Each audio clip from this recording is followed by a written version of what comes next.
Un sage donne la chaleur, mais il protège son feu. La vérité, c'est que le monde ne récompense pas la gentillesse. Il récompense le contrôle. Et parfois, la meilleure chose que tu puisses faire, c'est d'apprendre à devenir comme le serpent. La plus grande erreur que tu peux raconter à tes enfants, c'est de leur dire, si tu es gentil avec les gens, ils le seront en retour. Non, la gentillesse ne garantit pas la gentillesse. Le monde n'avance pas grâce à la faiblesse. Le monde avance plutôt grâce à l'avantage. Les gens sourient quand ils ont besoin de toi. Puis ils disparaissent quand ce n'est plus le cas. Ils admirent ton bonheur quand ça les arrange. Être trop gentil, c'est comme pleurer devant les loups. Plus tu donnes, plus ils prennent. Jusqu'à ce qu'il ne reste plus qu'une chose. Ton silence, c'est-à-dire ta mort. Eh bien, il t'appelle bonne personne pendant qu'il te vide de ta force. Mon frère, si ta gentillesse n'a plus de limites, tu n'es pas noble, mais tu es une proie. Le monde, malheureusement, respecte la force, pas la pitié. Il s'adapte à la conscience, pas à la compassion. Moi, je voulais te dire tout simplement, sois gentil dans la vie, mais ne sois jamais naïf. Aide les autres, car la Bible déclare, donner est plus important que le recevoir. Il y a plus de joie de donner que de recevoir. Jésus a bien dit, le plus grand amour, c'est de mourir pour ses amis. Mais écoute-moi, aide les autres, mais jamais au prix de tes enfants, de ta santé, de ton bonheur et de ta paix.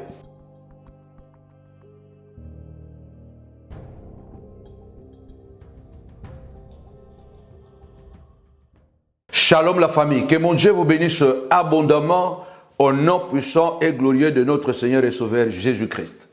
Bienvenue dans ce live de vendredi, car nous avons donné ce rendez-vous chaque vendredi à 21h.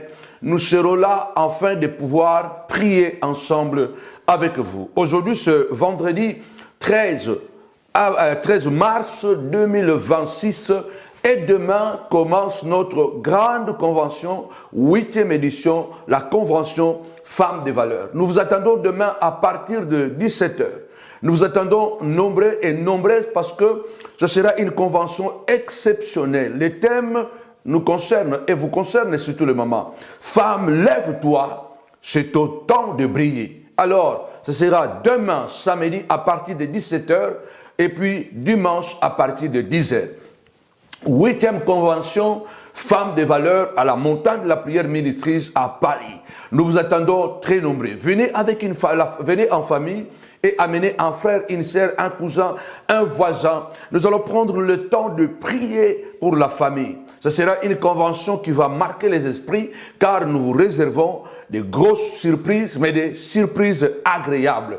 Que mon Dieu vous bénisse abondamment dans les noms puissants et glorieux de notre Seigneur et Sauveur Jésus-Christ. Quels que soient les fuseaux horaires dont vous êtes en train de me suivre ou après, partagez cette vidéo, faites large diffusion. Partagez parce que votre partage peut faire du bien à une personne. Et nous vous encourageons à continuer à soutenir la montagne de la prière à travers vos dons, à travers vos offrandes, à travers votre générosité. À tous ceux qui sont bénis à travers ces ministères, en tout cas, ces ministères aussi ne fait pas exception. Nous attendons votre générosité afin de nous permettre d'aller de l'avant. Alors, il y a le QR code à côté et les coordonnées bancaires où vous pouvez nous soutenir à travers votre générosité ou à travers vos dons ou offrandes. Que mon Dieu vous bénisse abondamment. Il y a le RIB, vous pouvez aussi le faire à travers le Western Union, MoneyGram, ou RIA, peu importe. Le plus important, que vous souteniez ce ministère. Si vraiment nous sommes dans la vérité et que nous apportons quelque chose qui vous bénisse, faites quelque chose. Que mon Dieu vous bénisse abondamment. Encore le live de ce soir, ce midi, ce matin, je ne sais pas quelle heure tu me suis, partage, vous êtes sur votre page Samuel Panz ou sur Facebook, vous êtes aussi sur votre page Samuel Panz Ministry et vous êtes sur votre chaîne YouTube Samuel Panz TV. Et très bientôt, nous serons aussi en amont sur TikTok, nous serons en amont, quand il y a live, on sera Facebook, YouTube et TikTok. Très bientôt, nous allons le faire. Le thème de ce soir, je vais revenir à ce thème du vendredi passé où je vous ai dit comment on peut activer les malédictions protectrices. La malédiction a toujours été considérée comme quelque chose de négatif, quelque chose qui détruit, quelque chose qui fait peur. Mais personne peut-être ne vous a enseigné les avantages de la malédiction. Parce que toute personne n'a pas le pouvoir de maudire peut-être, parce qu'il n'a pas assez de pouvoir. Mais la malédiction peut être une arme de protection. Et vous allez remarquer que dans le monde où nous vivons, il y a des endroits sacrés où c'est interdit d'y entrer sans conséquence. Il y a des endroits où si tu vas là-bas, tu tombes malade sans autorisation. Il y a des endroits quand tu entres là-bas, tu as des règles. Et tout cela, Satan n'a rien créé. Parce que Dieu lui-même, il est protégé par la malédiction. Il y a des choses, je vais vous enseigner 4 choses ce soir qui concernent Dieu. Si tu touches, si tu dépasses cela, si tu négliges cela, automatiquement, Dieu ne va pas parler. Automatiquement, la malédiction est sur toi. Les conséquences de ces malédictions peuvent aller à la maladie, même jusqu'à mourir. Il y a des choses qui sont tellement sacrées pour Dieu. Tellement sacrées pour Dieu que tu ne peux pas les toucher, tu ne peux pas jouer, tu ne peux pas insulter, tu ne peux pas manquer de respect sans que tu puisses être frappé par les esprits qui protègent la présence de Dieu. Même Adam, le jardin lui appartenait. Mais lorsqu'il a désobéi, lorsqu'il a perdu la boule, lorsqu'il a transgressé la loi, le jardin lui a été refusé. Il a été chassé du jardin et il ne pouvait plus y accéder. Et la Bible déclare que Dieu a mis des chérubins avec des épées. Adam ne pouvait plus. Je lève ma main droite et je prophétise au nom puissant de Jésus-Christ. Cesse d'être naïf. Tapez-moi 5 fois malédiction, malédiction, malédiction. Il faut que dans ta vie, que les gens sachent s'ils dépassent le bord, s'ils dépassent la frontière, même quand tu ne parles pas, il ne dormira pas. Même quand tu ne parles pas, il sait qu'il aura des conséquences. Mais pour que cela soit actif, il faut que toi-même tu puisses connaître les principes qui régissent, bien-aimés dans le Seigneur, le principe d'activation de malédiction protectrice. Parce que Dieu se protège à travers la colère, à travers la malédiction. C'est pourquoi il est craint. C'est pourquoi Dieu n'est pas accessible. Alors, avant cela, je voudrais dire quelque chose qui est très important. Les chrétiens, on nous a toujours dit que nous devons être bons, et même plus que bons, nous devons être des bonbons. Et quand tu es bon et tu deviens bonbon, tu sais qu'est-ce qu'on fait à un bonbon? On le suce, on l'avale et c'est fini. Sois bon, mais ne sois pas bonbon. Sois bon, mais ne sois pas bon à l'excès. Ce n'est pas moi qui l'ai dit. Ne sois pas bon à l'excès. Dit la Bible, tu risques de mourir très tôt. Vous allez dire que, mais cet homme, quelle Bible? Il dit, Ecclésiaste chapitre 7, verset 16. Ce n'est pas moi qui l'ai dit. La Bible nous interdit d'être trop bon. Ne sois pas bon à l'excès. Parce que c'est dangereux. Je vous ai dit que tous ceux qui ont un bon cœur, ils n'ont pas la vie facile. Ils risquent la mort subite. Ils risquent de mourir avant. Pourquoi? Parce que être bon, c'est ce qu'on nous a appris. Et la religion nous a appris quoi? Qu'un chrétien doit être bon. Quand on tape à gauche, tu dois donner la joue droite. Et si quelqu'un t'insulte, il faut le bénir parce que Jésus a dit, bénissez vos ennemis. Comme si Jésus s'était seulement arrêté là. Mais un jour, Jésus a dit aux pharisiens, votre père c'est le diable. Votre père c'est le diable.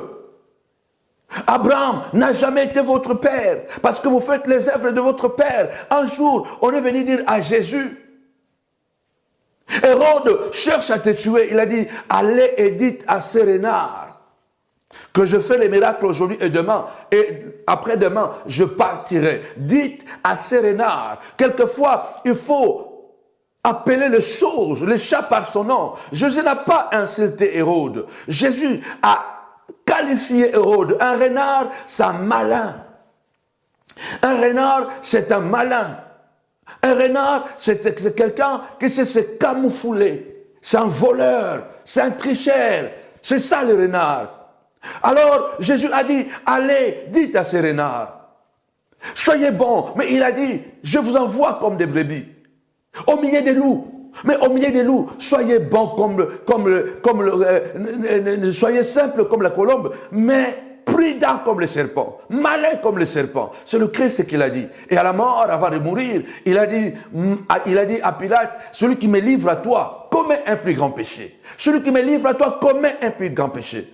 Et malheur à celui par qui le Fils de l'homme souffrira. Mieux serait pour lui de ne pas naître. C'était des paroles fortes. Ça veut dire que moi aussi, en tant qu'enfant de Dieu, en tant que chrétien, j'ai le droit de m'élever et de dire malheur à celui qui détruira mes enfants. Malheur.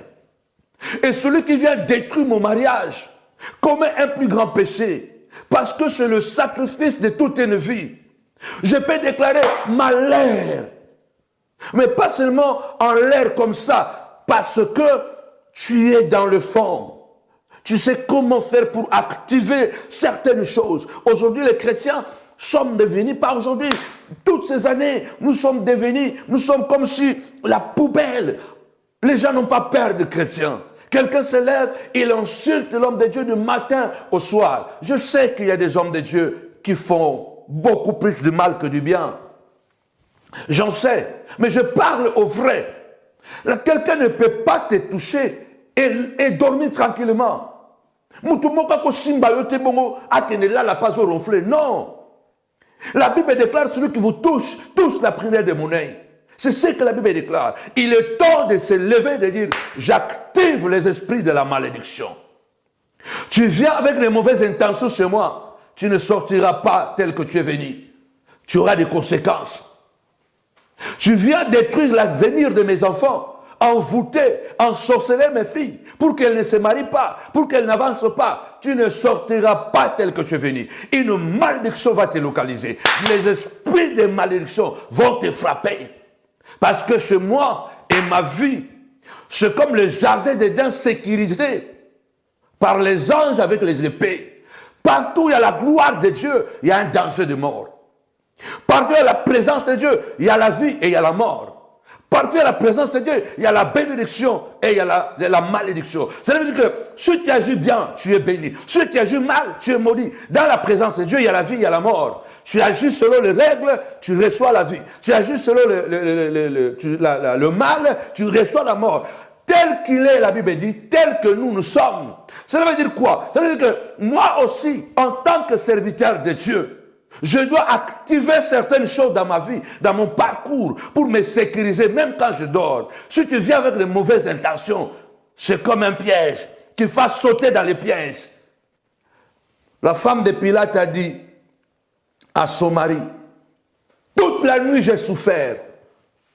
Pendant que toi et ta bande, vous étiez en train de maltraiter ce juste-là. Moi, la nuit, je n'ai pas dormi. Tu peux t'élever et faire certaines prières, faire certaines pratiques, exerce la spiritualité et tu dis, la personne qui viendra, même la nuit ou les jours, qui va aller à l'école là-bas pour déranger, envoûter, bloquer ma fille, Seigneur de gloire, qu'il ne dort plus, qu'il ait des cauchemars, jusqu'à ce qu'il va reconnaître que non, il a touché à quelque chose de sacré.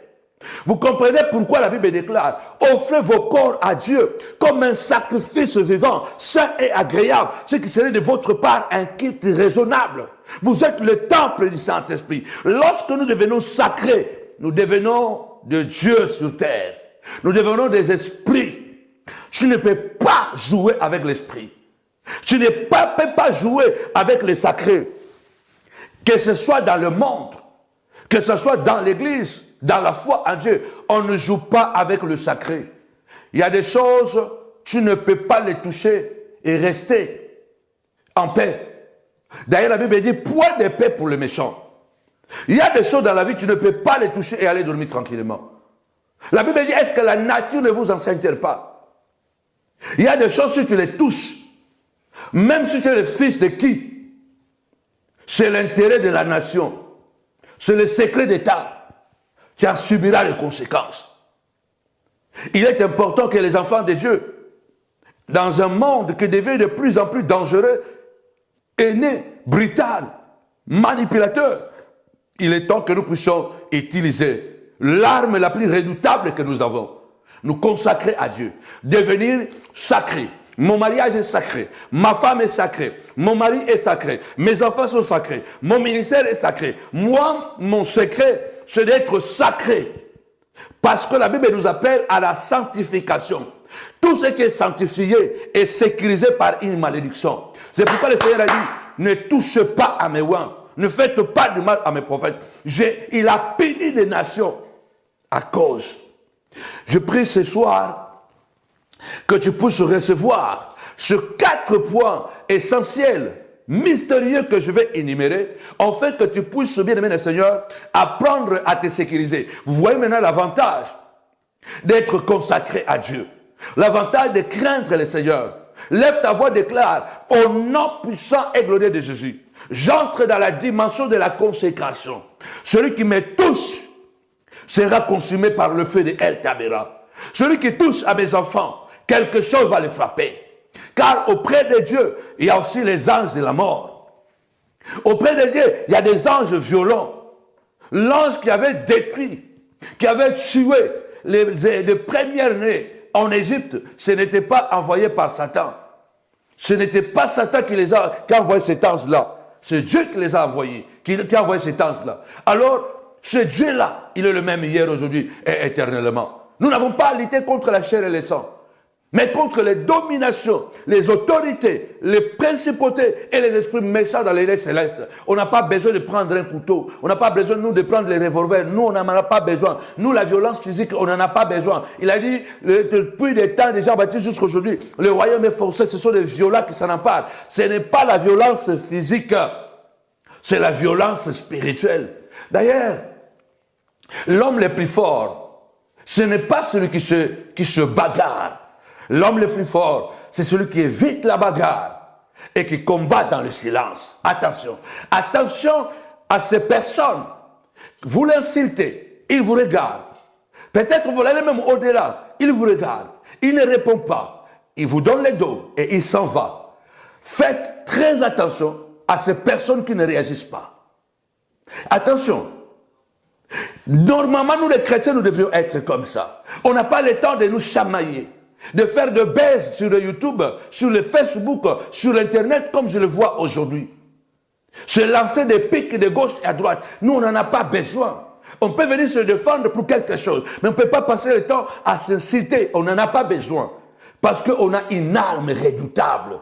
David a dit, même quand un juste me fait du mal, je prierai pour lui.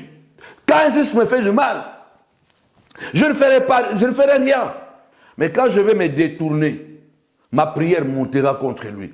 Donc il est temps que tu comprennes que la violence dont parle Jésus, ce n'est pas la bagarre physique, mais savoir entrer dans la spiritualité. C'est pourquoi il a dit, soyez prudents, comme le serpent. Soyez malins comme le serpent. Soyez simples comme la colombe, mais aussi prudents comme le serpent. Je prie au nom puissant de Jésus. Partage, que la main de Dieu soit sur toi. En qualité de l'homme de Dieu, je libère l'action prophétique dans ta vie. Et je maudis tout ce qui maudit ta vie. Je maudis tout ce qui détruit ta vie. Toutes les réclamations au nom puissant et glorieux de Jésus-Christ. Josué avait dit, maudit soit quiconque rebâtira Jéricho. Il en posera le fondement au prix de son fils aîné. Et il en terminera, posera les portes au prix de son fils cadet. 500 ans après, la malédiction de Josué a tué les fils de Yaël. Je lève ma voix. Je n'appelle pas aux innocents, mais la personne qui va se lever pour aller tuer, pour aller détruire la vie de tes enfants innocents, au nom puissant et glorieux de Jésus-Christ, que la malédiction de Jéricho se lève contre lui. Au nom puissant et glorieux de Jésus-Christ. Oui, bien-aimés dans le Seigneur, j'ai la ferme assurance que la grâce de Dieu n'est pas une faiblesse. La Bible dit que Dieu est amour, mais Dieu n'a jamais été faible. Aimer les gens ce n'est pas de permettre de te détruire. Les gens sont tellement malins, les gens sont tellement manipulateurs. Lorsqu'ils ont besoin de quelque chose, ils peuvent faire la souris. Et une fois qu'il a obtenu ses faveurs, il devient félin ou elle devient féline. C'est pourquoi je voudrais partager avec vous, partager quelque chose d'important ici. 4 choses liées à Dieu qu'on ne peut pas toucher sans être sanctionné. Il faut que aussi dans ta vie, qu'il y ait des choses. À partir encore de ce soir, si tu as raté le live de vendredi passé, va encore voir ça. Il faut activer l'esprit de malédiction protectrice. C'est-à-dire que les gens doivent savoir que s'ils te touchent, ils auront des problèmes. Vous savez pourquoi on ne va pas déranger un fou? Parce que tout le monde sait qu'il est fou. Si vous dérangez un fou, le fou va faire le fou. Et il y a des personnes qu'on ne touche pas parce qu'ils savent que c'est un sorcier. Les gens ont même peur des sorciers plutôt que d'avoir peur d'un chrétien. Et pourtant le Seigneur dit, la Bible dit que tel que vous êtes, tel que nous sommes, tel qu'il est partout, tel qu'il est, tel que nous sommes. Tu ne dois pas vivre comme si tu étais moins que rien. Ce n'est pas une question d'avoir beaucoup d'argent. Ce n'est pas une question d'avoir je ne sais pas quelle personnalité. Le monde est fait seulement de la loi de force. C'est la loi du plus fort. Alors notre force en tant que nous les chrétiens, nous n'allons pas exercer la force brutale, physique, mais nous pouvons exercer la force spirituelle. Regarde ce que la Bible dit ici dans Exode chapitre 20 verset 7. Donc là je parle des 10 commandements. Je ne vais pas réciter les 10 commandements encore en ce moment. Je voudrais tout simplement que tu puisses partager et tape-moi encore 5 fois sanction, sanction, sanction. Tu ne peux pas toucher le feu et ne pas être brûlé. Ce n'est pas impossible, ce n'est pas possible. Le feu, quand un feu est allumé, si tu touches au feu, ce n'est plus le problème de feu, mais le feu est fait pour consumer. Je prie vraiment que tu sois en feu contre les sorciers de ta famille, un feu contre les sorciers de ton quartier, un feu contre les amis ennemis, car nous avons des amis ennemis. Cette expression qui m'avait été inspirée il y a des années et qui a été aussi véhiculée, qui a béni beaucoup de gens. Quand tu deviens en feu, tu n'as plus besoin de veiller pour le feu. La seule chose que tu dois faire, c'est de continuer d'allumer le feu. Mais celui qui touche au feu, il connaît la conséquence. Or, la Bible déclare, l'Éternel fait de ses anges de vent, il fait de ses serviteurs de flammes de feu. Dieu fait de toi une flamme de feu. Je prie que Dieu fasse de tes enfants des flammes de feu. À l'école, qu'ils soient des flammes de feu. Au travail, maman, sois une flamme de feu.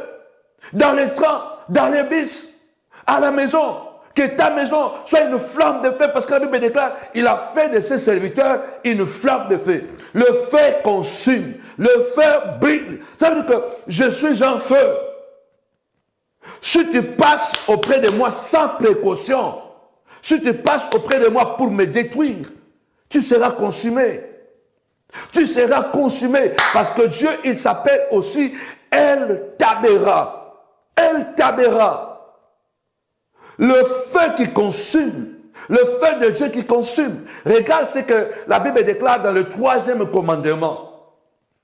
3e commandement, Exode 20, verset 7.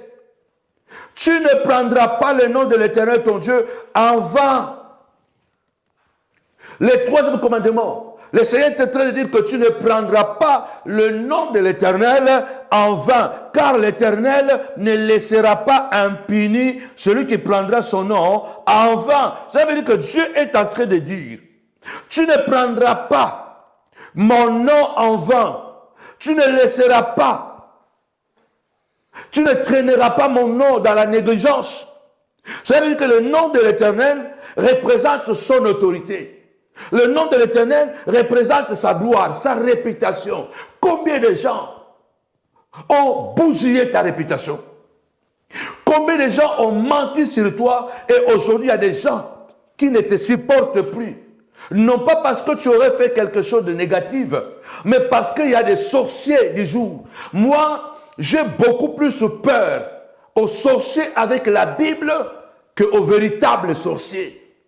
J'ai beaucoup plus peur aux sorciers avec les prières en langue qu'aux sorciers, vrais sorciers. Le vrai sorcier, moi, ils ne peuvent rien me faire.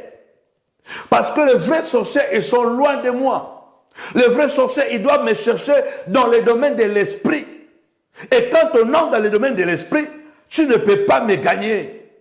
Parce que tant que je reste dans le jardin de Dieu, tant que je reste dans la présence de Dieu, aucune sorcellerie ne peut me détruire. C'est ce que Balaam a vécu avec Balak.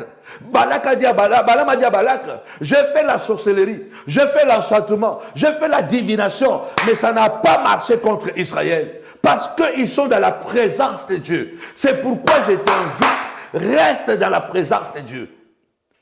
Le Seigneur est en train de dire, Exode 20, 7, tu ne prendras pas le nom de l'Éternel, tu ne négligeras pas le nom de l'Éternel. Tu ne vas pas bafouer ma gloire. Tu ne vas pas bafouer ma présence, mon autorité. Tu ne vas pas bafouer ma réputation. Donc, j'ai été en train de dire, si tu détruis ma réputation, je ne resterai pas calme, je vais te punir. J'ai dit, si tu détruis ma gloire, je ne vais pas te laisser comme ça, je vais te frapper. Donc, si tu détruis ma dignité, ma personnalité, parce que le nom de l'Éternel, c'est son autorité. Le nom de l'Éternel, c'est sa gloire. Le nom de l'Éternel, c'est sa dignité. Et Dieu met des barrières. Il dit, tu peux jouer à tout, mais tu ne peux pas jouer avec mon nom, parce que mon nom représente mon autorité. Mais nous avons des chrétiens. Nous avons des hommes de Dieu. Nous nous faisons humilier et on te dit non, nous devons bénir. Paul n'a pas béni Bar Jésus. David n'a pas béni Goliath. Lorsque Goliath maudit, toi aussi tu maudis. Il faut comprendre que le Seigneur a dit, ne préméditez pas votre réaction, ce que vous allez faire lorsque le problème arrivera ou lorsque les problèmes arriveront. Parce que ce que vous aurez à faire vous sera inspiré à l'instant.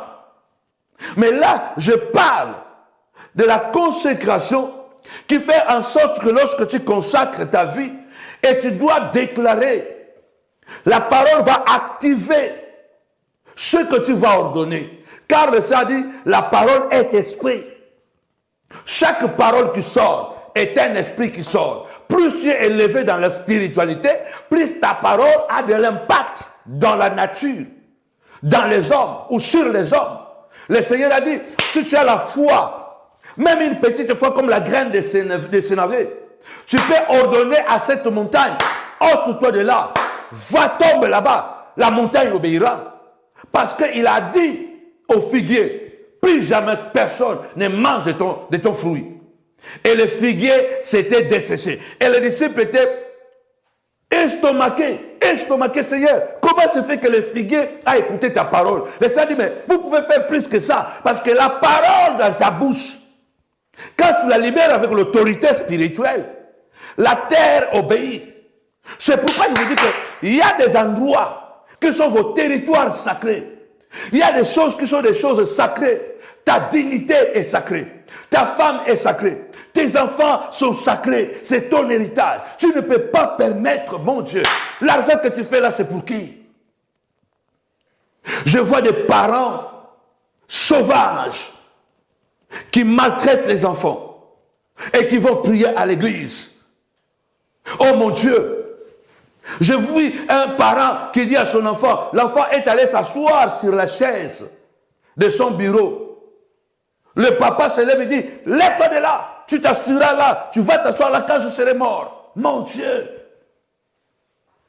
Le Seigneur est en train de dire, tu ne peux pas prendre mon nom à la légère. Tu ne peux pas négliger mon nom sans que je te frappe.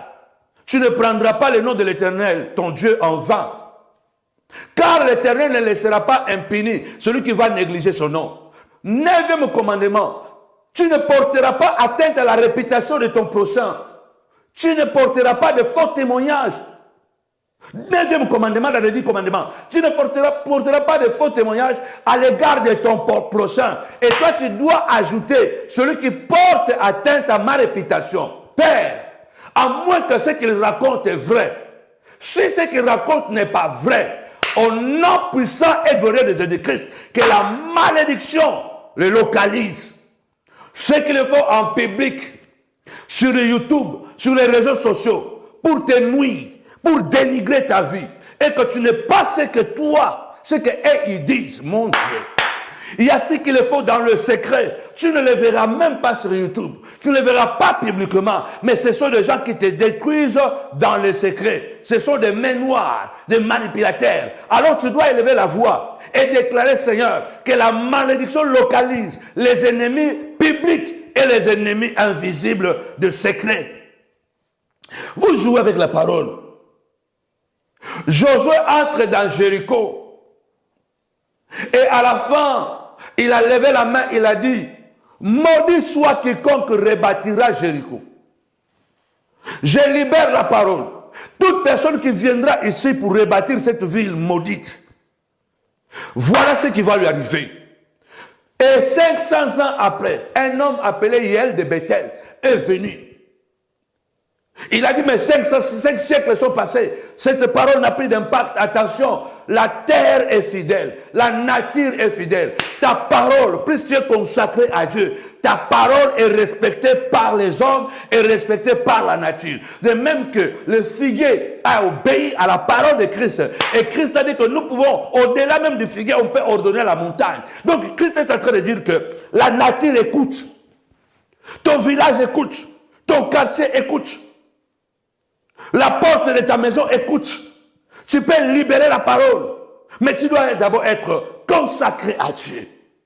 Il faut que tu sois sacré. Parce que ce qui est sacré est intouchable. Tu ne peux pas toucher au sacré et échapper à la punition. Ce n'est pas possible. C'est pourquoi le diable ne veut pas que nous, les enfants de Dieu, nous soyons vraiment consacrés. Alors j'avance. Hier, de Bethel est venu. Il a reconstruit Jéricho. Il a commencé, l'aîné est mort. Il a terminé, l'aîné est mort. Parce que Josué avait activé la malédiction préventive. Même si je ne suis pas là, si tu touches à mes enfants, voilà ce qui va t'arriver. Il y a des prières qu'on ne déclare pas ici, publiquement. Il y a des prières qu'on doit faire dans les secrets. David est en train de dire dans le psaume 7, il parle de Kish. Quelqu'un qui est allé monter Saoul. Et Saoul s'est mis à chercher à tuer David. Et David a dit, Seigneur, si seulement j'ai fait cela, si seulement ce dont on m'accuse, que je vais faire un coup d'état à mon roi, si cela est vrai, qu'il me poursuive et qu'il me puisse coucher ma gloire à terre. Mais si cela n'est pas vrai, lève-toi et ordonne un jugement. Tu as le droit d'activer la malédiction protectrice. Tu as le droit d'activer les esprits de la malédiction pour protéger tes enfants, pour protéger ta postérité, pour protéger ta maison, pour protéger ta femme, pour protéger. Bien-aimé le Seigneur, il y a des traditions qui commencent à disparaître. On peut dire, mais il y a par exemple chez les Balouba, il y a Chibaou. Il y a Chibaou chez les Balouba. C'est-à-dire que si la femme commet l'adultère, attention, elle risque gros. Je ne dis pas que c'est quelque chose de bien pour la femme, mais pour dire qu'il y a des esprits, il y a des structures, il y a des traditions. Si tu ne les respectes pas, et tu vas voir. Mais tout ça, c'est parce que ce Dieu, écoutez bien, la Bible parle de Uza. Nous allons lire rapidement. Je ne sais pas si le frère Guillaume peut nous aider, ou je vais aller rapidement. Dans 2 Samuel, chapitre 6, verset 1 à 10. 2 Samuel, chapitre 6, verset 1 à 10. Lis-moi, papa. David rassembla encore toutes les villes d'Israël. Écoutez bien. Regardez comment Dieu est tellement terrible. Donc, David rassembla... Attends, papa. Premier point, nous voyons ici que Dieu dit, tu ne peux pas jouer avec mon nom et je ne te laisserai pas. Personne n'a droit de jouer avec ta réputation. Tu ne sais pas combien de gens ne pourront plus faire confiance à toi. Tout simplement parce que quelqu'un a bousillé ta réputation. Et ces gens-là étaient des anges terrestres qui devaient t'apporter le nécessaire pour ton progrès. J'ai souvent dans les années, il y a plusieurs années passées, quand je croisais encore des personnes, j'ai croisé une maman pasteur qui est venue quelque part où j'étais. Et on a partagé, on a passé un moment, on a passé dans les partages, on a fait des choses et tout ça. À la fin, elle m'a avoué. Elle m'a dit, je ne t'aimais pas. Et pourtant, tu es une bonne personne. Tu es une bonne personne. Je dis, ah maman, pourquoi tu ne m'aimais pas? Elle dit, mais non. Parce que moi, j'ai appris des choses. Que tu es trop têtu, que tu es trop orgueilleux, que tu es trop, je ne sais pas quoi. Voilà. Au fait, elle avait entendu des choses sur moi. Parce qu'un autre soi-disant serviteur, que moi j'appelle des sorciers du jour, a raconté des choses sur moi. Et cette maman pasteur, donc de loin déjà, comme elle faisait confiance à cet homme de Dieu, qui apparemment, quand tu vois cet homme de Dieu, il est tellement, l'apparence est tellement bien doux et tout ça. Donc elle a cru à ce que cet homme de Dieu lui avait dit contre moi. Et quand elle m'a fréquenté pendant quelques heures, elle a changé d'avis. Il y a des choses, bien-aimés du Seigneur, que vous ne devez pas laisser comme cela. Parce que j'ai dit, tu ne peux pas jouer avec mon nom, avec ma réputation, avec ma dignité, et que je te laisse comme ça. Non, tu seras puni. Celui qui te touche, il doit être puni. À moins qu'il ait des raisons valables. On va voir le deuxième point. Le sacré est dangereux. Tapez-moi 5 fois. Sacré, sacré, sacré. Il faut te lever et dire, Seigneur de gloire, je consacre mes enfants, je consacre ma maison, je consacre. C'est pourquoi même les alliances sont renouvelées. De temps en temps, ne dis pas que non, quand je suis entré dans cette maison, j'ai consacré ma maison. Attention, même les alliances, on les renouvelle parce qu'il y a des choses qui deviennent caduques. C'est pourquoi, dans nos maisons, dans notre vie, de temps en temps, on revient, on refait les mêmes rituels.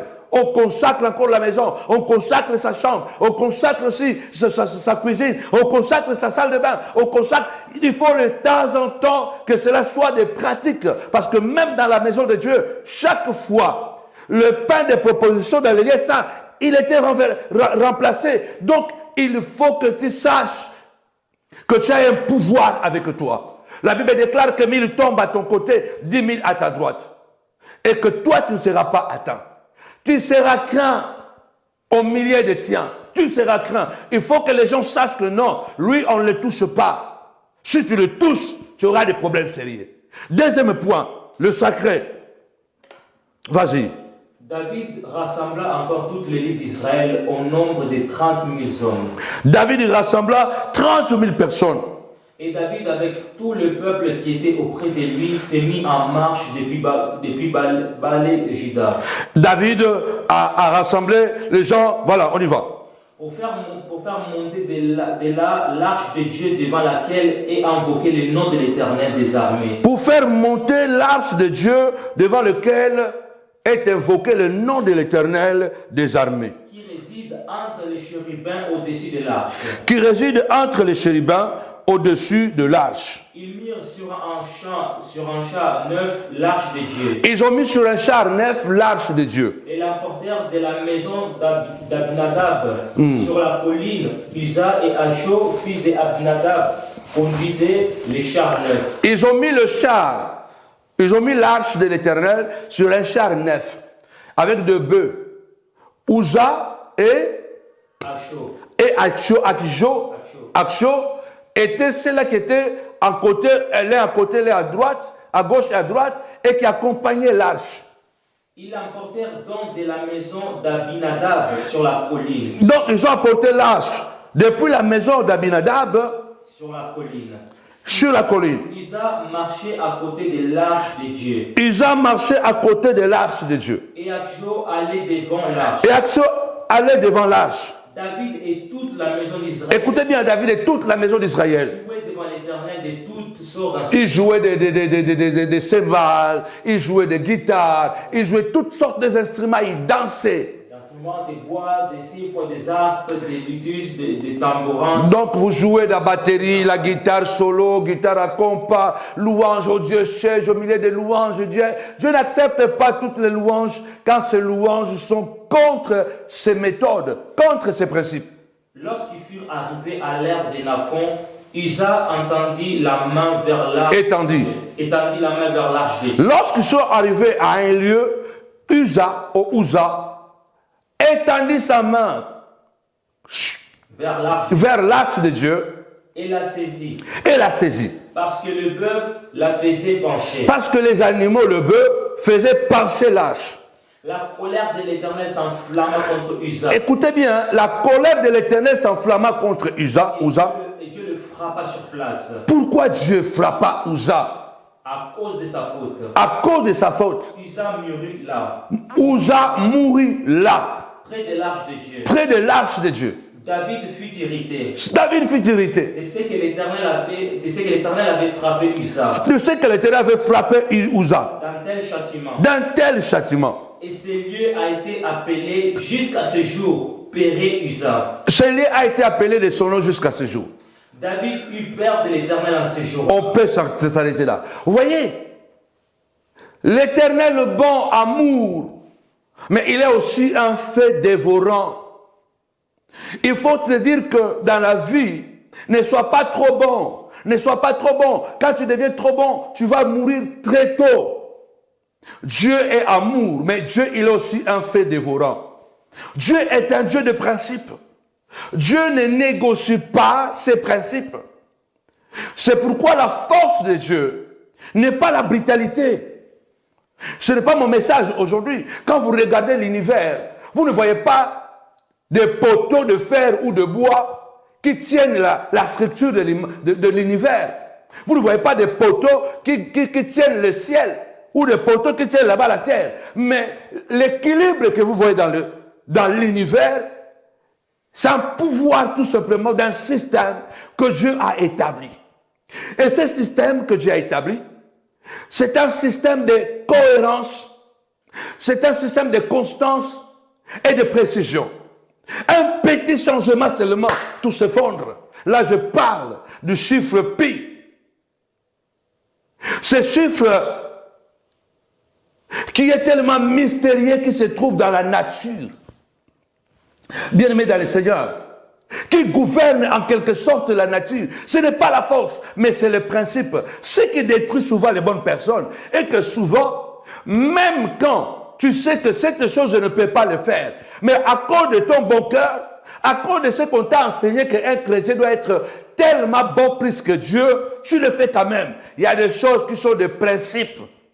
Donc, un principe doit être, si nous voulons vivre une vie de dignité, une vie de respect que les gens nous respectent, que nous respectent, ne soyons pas gentils à l'excès, ne soyons pas bons à l'excès. Nous devons avoir des limites. Tapez-moi 5 fois limite, limite, limite. Ça veut dire que je suis bon, mais si tu dépasses les limites, tu as ma colère.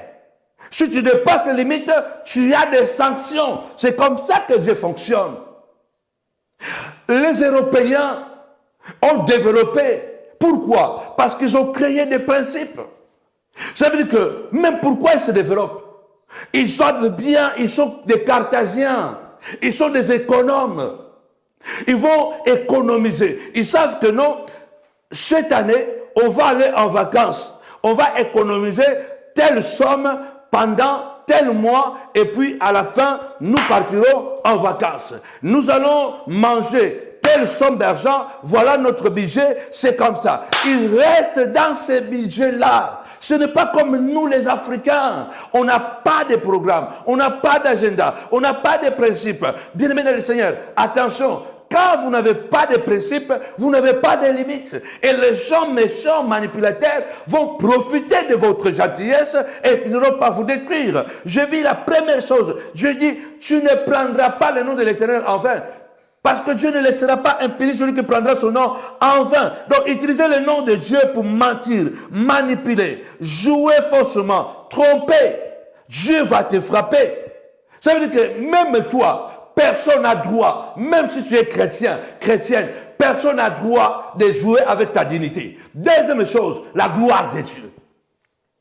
Tapez-moi 5 fois la gloire de Dieu, la gloire de Dieu. Tu ne peux pas jouer avec la gloire de Dieu. La Bible nous parle de David, l'homme selon le cœur de Dieu. Mais qui pensait que comme il était l'homme selon le cœur de Dieu, et que Dieu était devenu son cousin, que Dieu était devenu une marionnette. Tu ne peux pas jouer avec Dieu. Même quand Dieu t'appelle son ami, il reste dans les principes.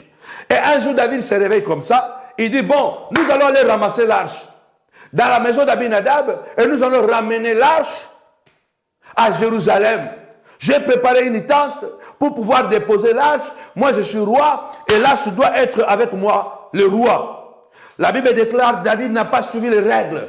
Tapez-moi 5 fois les règles. Les règles. Les règles, ce sont des principes. Ce sont des limites qu'on ne peut pas franchir. Et ces règles deviennent sacrées. Ça veut dire qu'il pleuve, qu'il neige, je vis avec ces règles. Oui, c'est oui, non, c'est non. Ce qu'on y ajoute devient faiblesse. Dieu aimait David, mais Dieu a corrigé David. Il a ramassé 30 000 personnes. Le nombre n'impressionne pas Dieu. Tu peux ramasser 30 000 personnes, faire des grandes croisades, mais si seulement faire des grandes prières, des longues prières, mais si seulement ces prières sortent du cadre de principe de Dieu, elles ne sont plus sacrées. Ces prières-là sont inutiles. Parce que la Bible déclare même que celui qui ne veut pas craindre l'Éternel, même sa prière est une abomination. L'arche, c'était une caisse où la gloire de Dieu résidait. Il y avait la manne, il y avait aussi la verge d'Aaron qui avait fleuri, et il y avait aussi les deux tables de la loi. Et la gloire de Dieu reposait dans cette caisse-là appelée l'arche.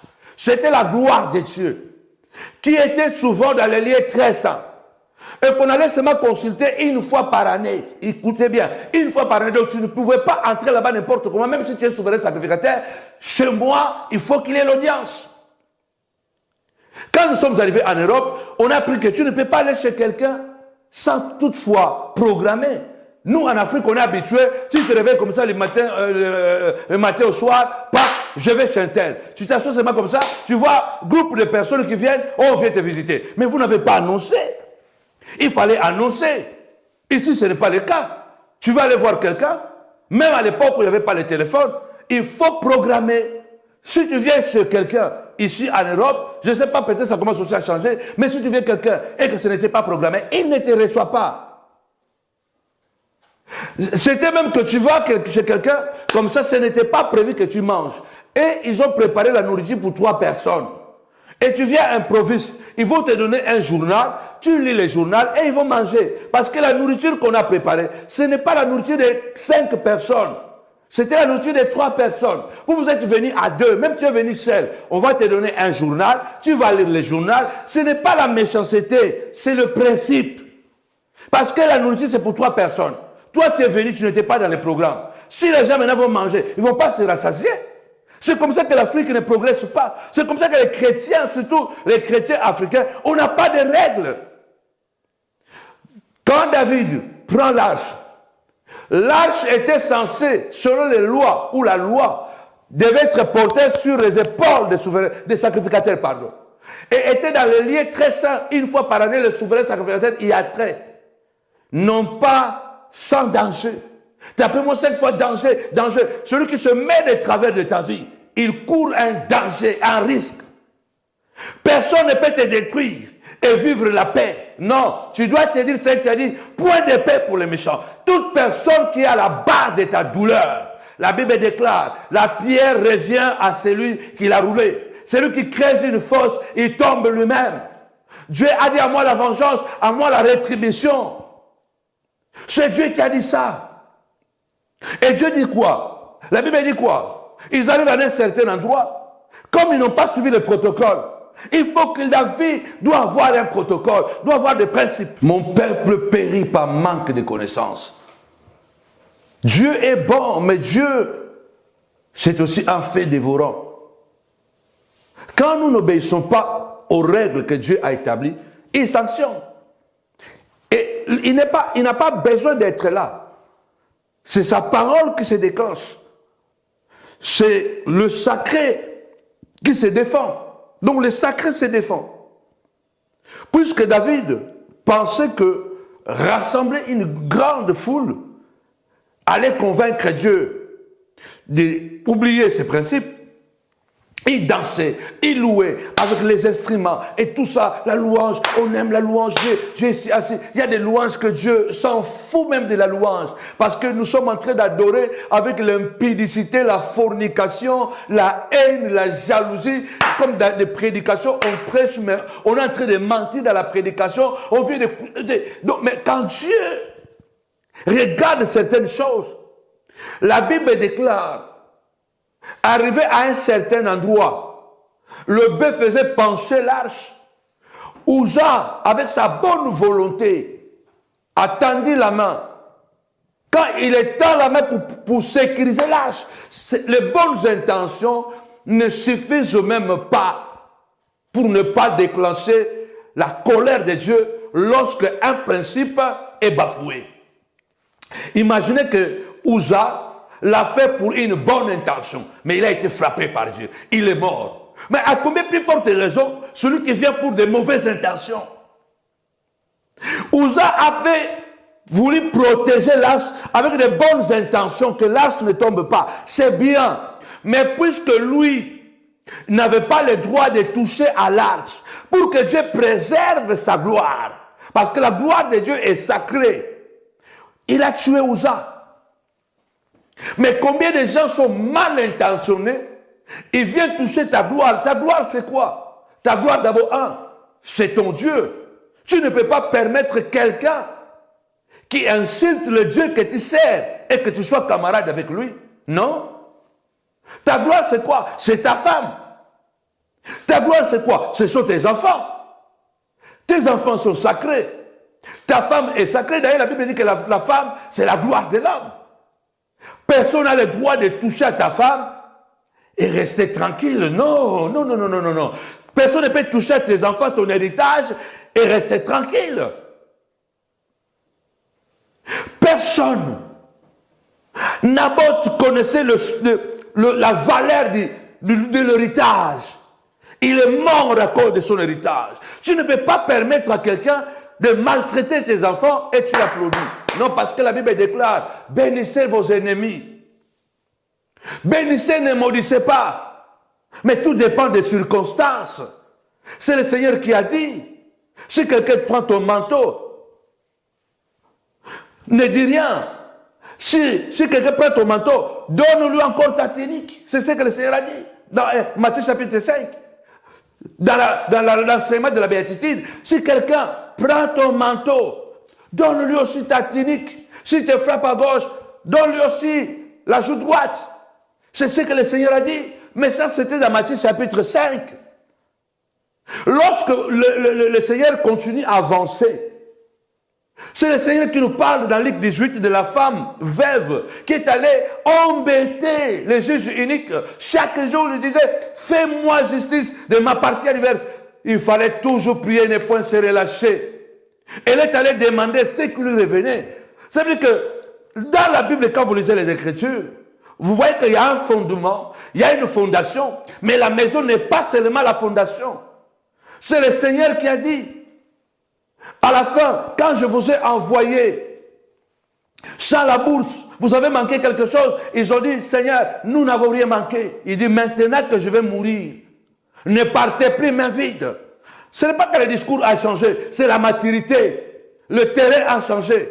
Le monde a évolué. Nous ne sommes plus dans le monde des années 60, 70.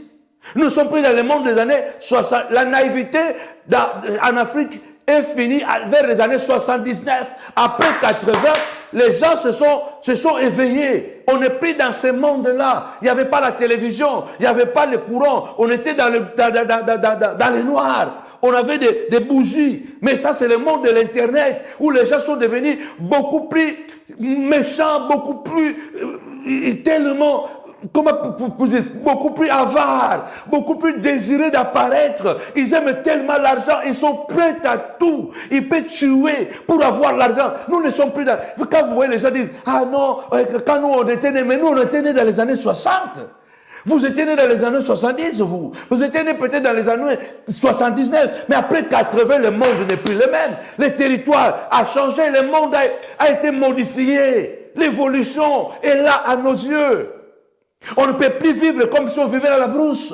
Dans la brousse, on ne payait pas le courant, on ne payait pas l'eau, on n'avait pas de factures. Mais tu ne peux pas vivre la vie de la brousse, l'amener ici.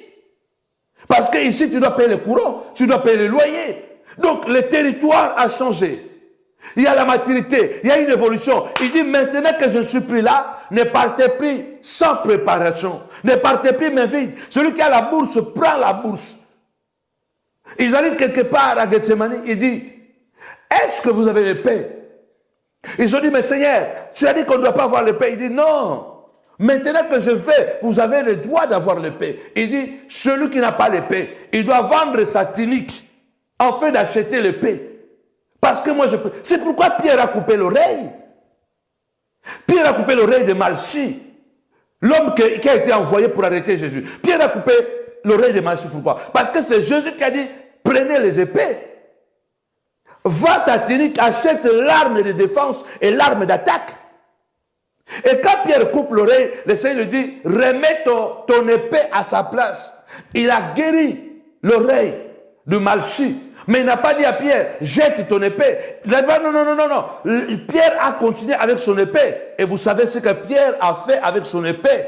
Quand Pierre devait défendre la sainteté, quand Pierre devait défendre la gloire de Dieu dans l'église primitive, Pierre n'a pas hésité d'utiliser l'épée que Christ lui a donnée. Vous connaissez le sort d'Anania et Saphira. Ce n'était pas dans l'ancienne alliance, c'était dans la nouvelle alliance.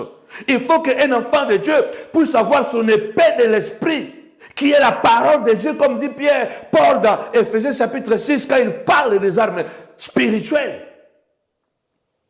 Uza est venu avec de bonnes intentions, mais Dieu l'a tué. La Bible dit que David a eu peur.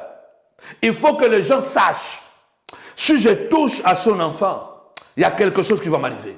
Si je touche à sa santé, il sera touché, mais quelque chose va m'arriver.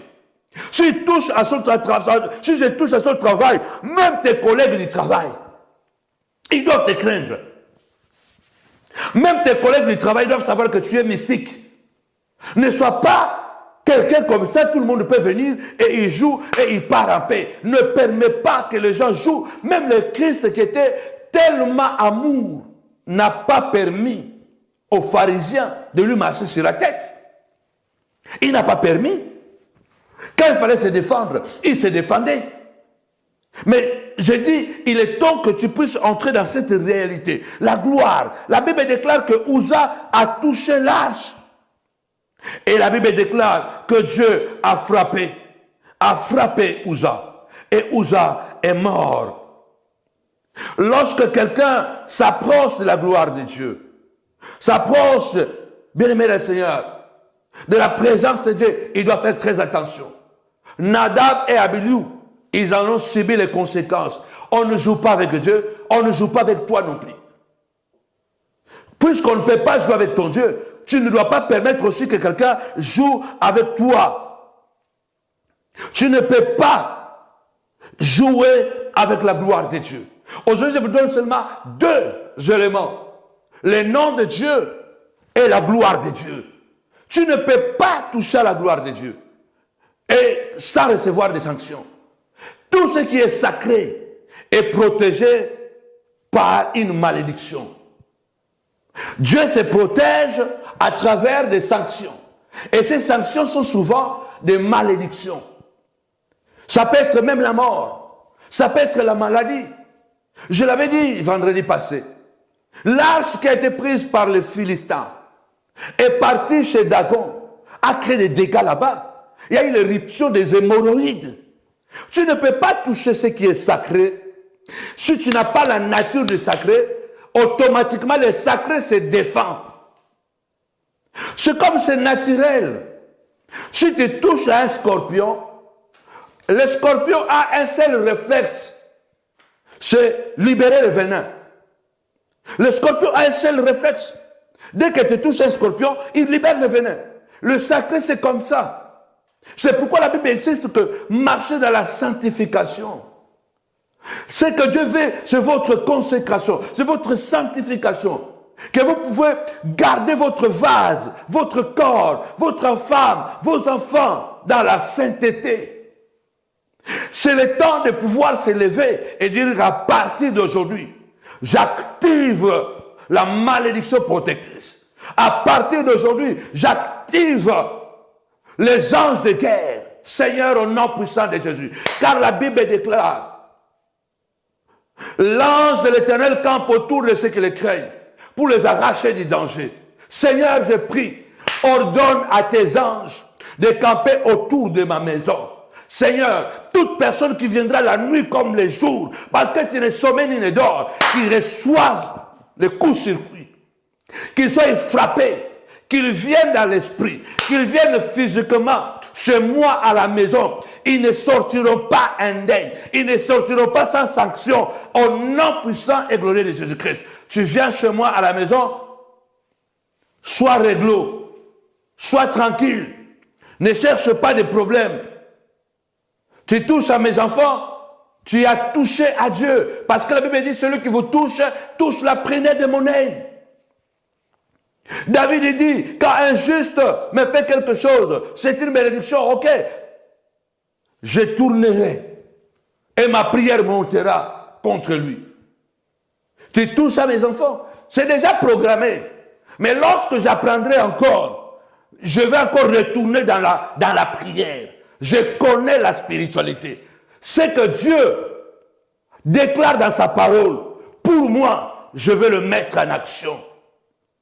Le Dieu de Josué, c'est le même Dieu de Paul l'apôtre. Il a regardé par Jésus, qui voulait empêcher qu'un grand homme puisse accepter l'évangile. À cause de cela, Paul a dit, fils du diable, ennemi de tout ce qui est bon, tu seras aveugle. La Bible déclare, Jésus a été frappé d'aveuglement. Et la Bible dit, le proconsul a accepté la parole directement à cause de la réaction de Paul. Il y a des gens, ils doivent être frappés parce que sinon, ils ne sauront pas que ton Dieu est un Dieu aussi un fait dévorant. Il y a des gens qui t'ont fait du mal. Ils doivent subir les conséquences. S'ils ne subissent pas les conséquences, ils se diront que ton Dieu n'a rien fait. Parce que si Dieu lui-même se protège par les sanctions, et moi qui suis dans son sillage, moi qui suis sous sa couverture, ça veut dire que si tu me touches, parce que la Bible déclare, votre vie est cachée en Christ et en Dieu dans les lieux célestes. Ça veut dire que pour celui qui me touche, touche Dieu. Celui qui touche mes enfants, touche Dieu. Tu touches ma femme, tu touches Dieu. Tu touches mon ministère, tu touches Dieu. Tous ceux qui t'ont fait du mal entrent dans cette dimension. Alexandre le forgeron m'a fait beaucoup de mal. Que le Seigneur le rend selon ses œuvres. Et moi je dis, comme je ne cesserai pas de prier jusqu'à ce que le ciel de Jézabel soit fermé. Élie a dit, à cause des choses que tu fais, toi, Akab et Jézabel, je ferme votre ciel. Vous aurez la sécheresse. La sécheresse a frappé Jézabel. Jézabel a tué Naboth à cause de sa vie. Et la Bible déclare, Élie le prophète a dit, Jézabel, Akab, Dieu se vengera de Naboth à cause de ces crimes que vous avez commis. Jézabel sera mangée par les chiens. Jézabel sera mangée par les chiens. La Bible déclare, Jézabel était mort, tombé d'une fenêtre en bas. Et quand les gens sont allés voir, ils ont trouvé les os et les chiens avaient mangé Jézabel. Attention avec la parole de l'homme de Dieu. Ça peut prendre du temps, ça peut prendre des années, mais la malédiction c'est comme un volcan. Quand il va faire l'éruption, ça sera des dégâts. Lève ta voix, déclare, au nom puissant et glorieux de Jésus-Christ, que les Jézabel de ma vie, ceux qui ont détruit ma réputation, ceux qui ont détruit mon travail, oh Dieu, ceux qui ont voûté mes filles pour ne pas se marier, ceux qui ont voûté mon mari pour détruire mon mariage. Aujourd'hui, je suis resté femme seule avec les enfants parce que quelqu'un a monté mon mari. Seigneur de gloire, que la prophétie de Jézabel le colle. Parce que Dieu dit, À moi la vengeance, à moi la rétribution. C'est la loi de la sémence et de la moisson. Ça n'a rien à voir avec la loi du talion. Ça n'a rien à voir avec la colère. Non. La Bible déclare c'est qu'un homme aura sémé, il le moissonnera. Ça c'est dans Galates 6, dans le Nouveau Testament. On ne se moque pas de Dieu. On ne joue pas de Dieu. C'est qu'un homme aura sémé, il le moissonnera. Le temps est déjà là pour que les gens sachent que tu sers un vrai Dieu. Point de paix. Toute personne qui est à la base de ta souffrance. Les gens qui passent leur temps à jeter les mauvais sorts sur les autres, à s'asseoir sur les réseaux sociaux, détruire la réputation des autres, au téléphone, dans le secret, détruire la réputation, fermer les portes, empêcher les promotions des autres. La malédiction doit les accompagner. Mais tout cela, tu dois les activer. Déclare avec moi, je suis l'arche de Dieu.